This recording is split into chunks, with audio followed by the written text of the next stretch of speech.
at the Staples Center on Easter Sunday, the first of two. The Warriors and Lakers tonight in LA, tomorrow in Oakland. And this whole stretch having a huge impact on Western Conference playoff positioning. Kobe Bryant in LA at 48-21. Warriors at 42-26. And the Warriors putting that streak on the line where they have only lost back-to-back games one time since their 0-6 beginning without Stephen Jackson. Losing a heartbreaker to the Rockets. No Michael Petrus tonight, so Stephen Jackson, Al Harrington, Andres Biedrins, Monte Ellis, and Baron Davis, part of our Southwest Airlines starting lineups. And so Harrington getting the nod alongside Biedrins. And Don Nelson down a man with Petrus. And so does he go to Brandon Wright or Azubuike for a Warrior team that has lost 9 straight here at Staples? Split the series so far, 1-1, winning at home on Baron Davis. Incredible performance in Oakland. For the Lakers, no Pau Gasol and no Andrew Bynum, so Vladimir Radmanovich, who's been very hot lately, Lamar Odom, Rony Turiaf, with Kobe Bryant and Derek Fisher approaching career numbers in terms of shooting the ball.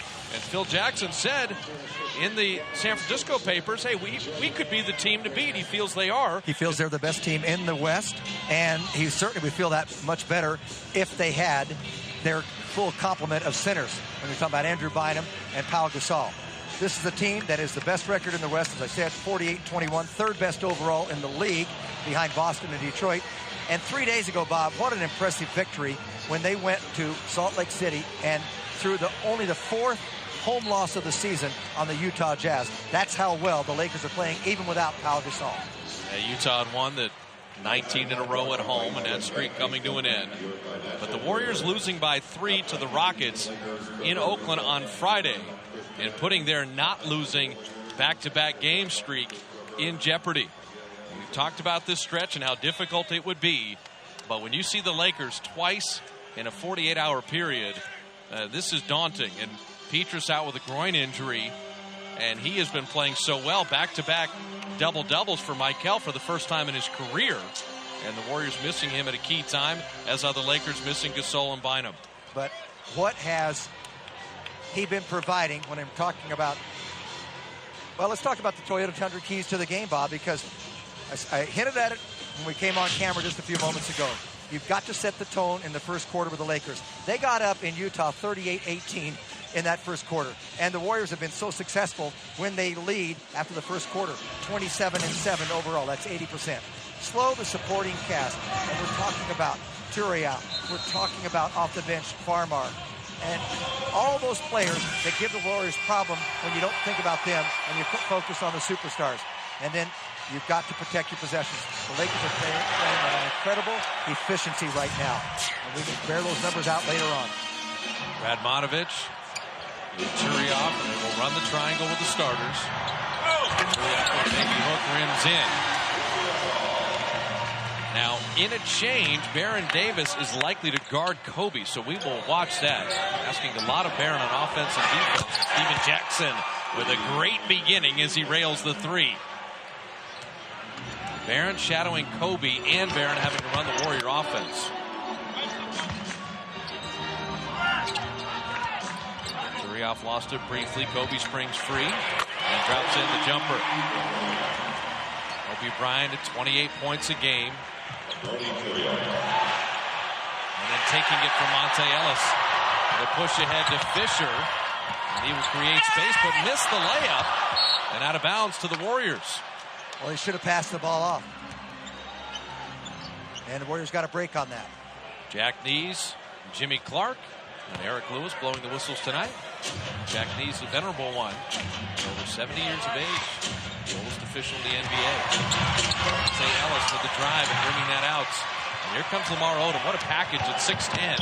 The ability to handle, the ability to rebound, and having just a monster year. Aaron ends up on Radmanovich on the switch, pokes it away, but right to Odom, and he flies in, missing once, getting the rebound, and then out of bounds. Well, they're fortunate again. They gave up on the play, and Odom got an offensive rebound. They thought he was going to convert it. Somehow he just couldn't get the handle on the ball.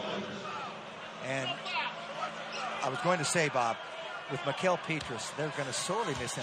He has averaged 8.8 rebounds a game over the last 10 games. Nearly 9 rebounds a game from Mikael. That has been an Achilles heel for the Warriors. Monte Ellis hiding behind Biedrins puts in the elbow jumper. Well, the Warriors had a great first quarter just a few days ago here against the Clippers in this arena. Odom stepping back. You want him at three-point land. Under 30% to behind the back pass, and Turiaf finishes. That's the value and the essence of Lamar Odom. What a terrific ball handler at 16. Odom already has 4 rebounds in the game. Jackson to Biedrins, and an equally clever delivery and finish. That ball looked like it was going to carry him off. It came up so hard, but the right angle, and Little English brought it back. And Andres on the overplay, stealing it from Turiaf. Well, they're missing 21 feet of center when you're thinking about Chris Mihm, Andrew Bynum, and Pau Gasol. Monte able to find the range there. That's another reason Odom is up in double-digit rebounds. They need it. Kobe went for the early post and couldn't get to that pass, and Jim Clark said Barron was holding on to him. The fouls on Baron Davis are going to be critical. Kobe gets to the foul line nearly 10 times a game, about 9.5. And I just don't know how you guard him. He is otherworldly offensively. He's a willing passer now. From that angle, he doesn't have to be. Well, and Barron's picked up 2 fouls without a lot of physical contact inside 3 minutes. Barron was looking for help, and it never came. Kobe was looking equally, and it never came. And was the help in the middle? He went away from it. Waiting. He said, okay, well, no one's coming. I'm back into the lane area. I'll just bank it in, up and over a smaller man. So now Barron with 2 fouls. How do you guard Kobe? And now we're going to get a technical foul on Baron Davis. So 2 fouls and a tee.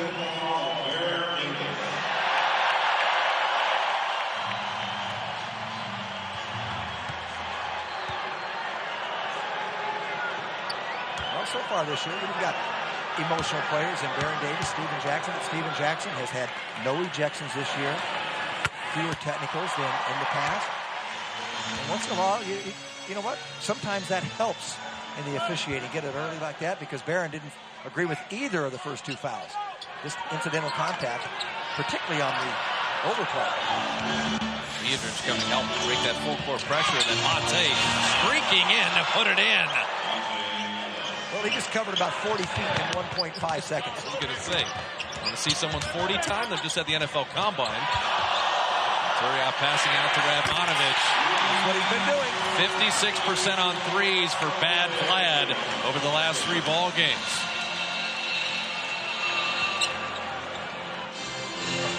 Warriors open 4 of 6 shooting, and yet they're down. Baron Davis dropping in the jumper. Now, Barron could seize the moment. You always talk about, Jim, that the challenges for the great players. This is L.A., and this is playing against the Lakers. Radmanovich shooting it over everything. Now, Monte doesn't have to go back and circle around behind the rebounder. That stops your fast break. Barron down the range, challenging Turiaf and putting it in. He just released it before they got there. He released it just before the peak of his jump, and that's a soft finger roll. That's why you get the roll off the rim and the glass. I'll tell you what, these first 4 minutes as Jackson goes around Jack Nees, taking it in. Harrington draws the foul and can't finish the lay-in. Stephen Jackson had the steal, went around Jack Nees, the delivery, and Harrington will get to the line.